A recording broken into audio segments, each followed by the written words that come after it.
Thank you, Nitin. My name is Stephen Avino, and I am the COO and Acting Executive Director of the Parliament. I want to echo Nitin and welcome all of you to the 8th convening of the Parliament of the World's Religions.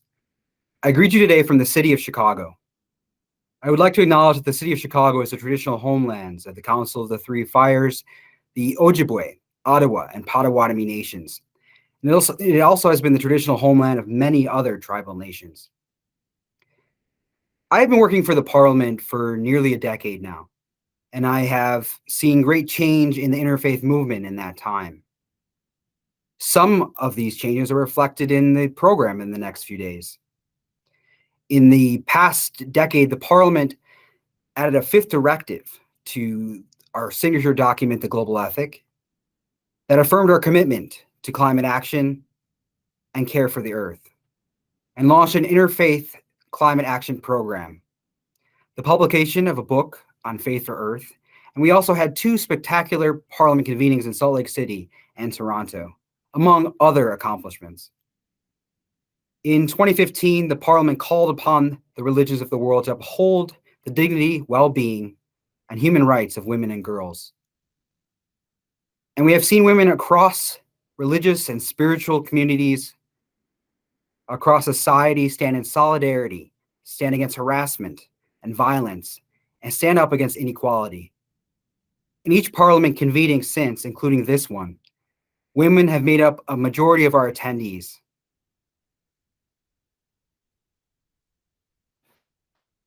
Similarly, the voices of Indigenous peoples and young people have been consistently upheld. I was deeply disappointed when I first began to work in the interfaith sphere that there was a resistance among some to include LGBTQ voices in the community.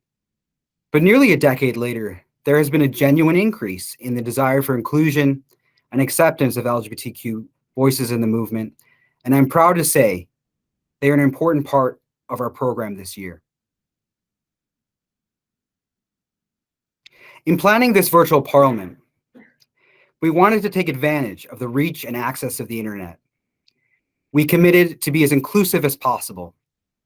I want to highlight the diversity of this cohort of luminaries.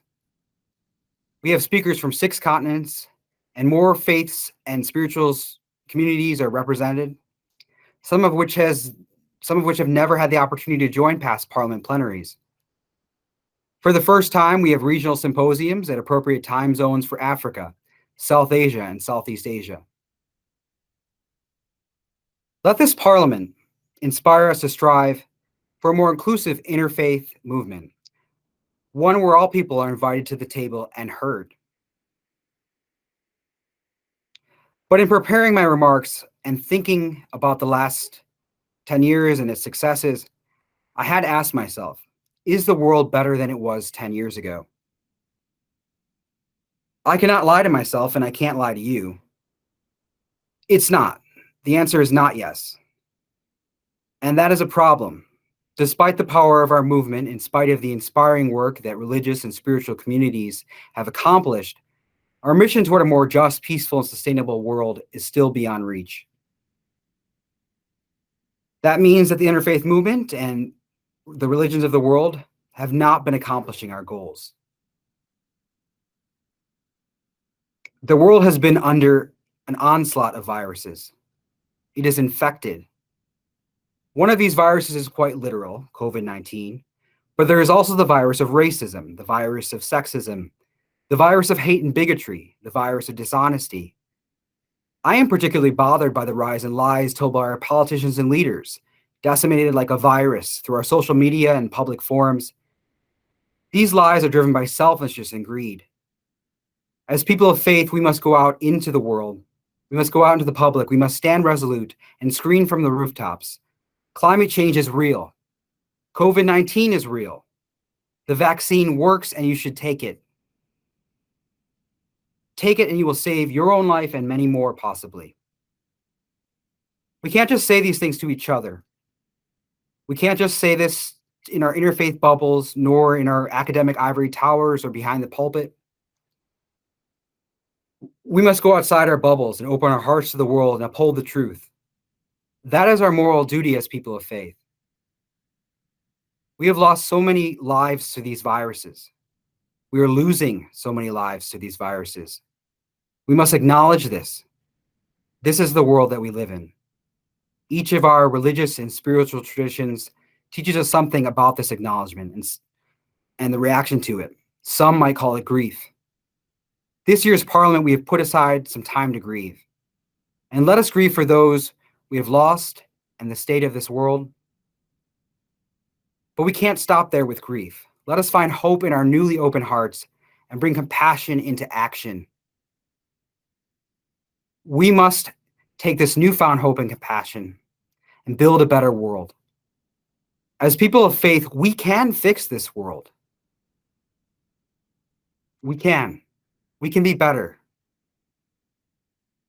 The world can be better. We must be better. At this point, we have no choice in the matter. So yes, let's celebrate the successes. Let's grieve the challenges and setbacks, and let's take this Parliament convening as an opportunity to hope.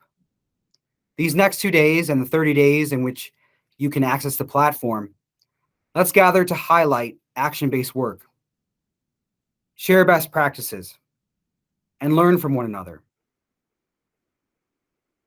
We cannot be together in person, but I want to encourage everyone to take full advantage of the platform.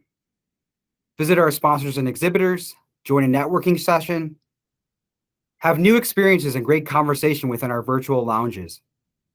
There are over 500 programs to be a part of.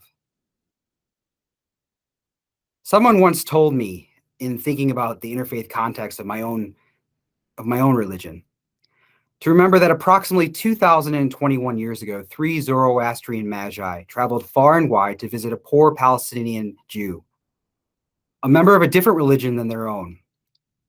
They went there to recognize the sacredness in a small child. These 3 men did not become Jews or Christians afterwards. They kept to their Zoroastrian religion, but they recognized something sacred and holy in someone of a different faith than their own. So the next few days, have an interfaith encounter like this. Recognize the sacred and holy in one another. Only then can we build a better world together. Open your hearts and enjoy the 2021 Parliament of the World's Religions. Thank you.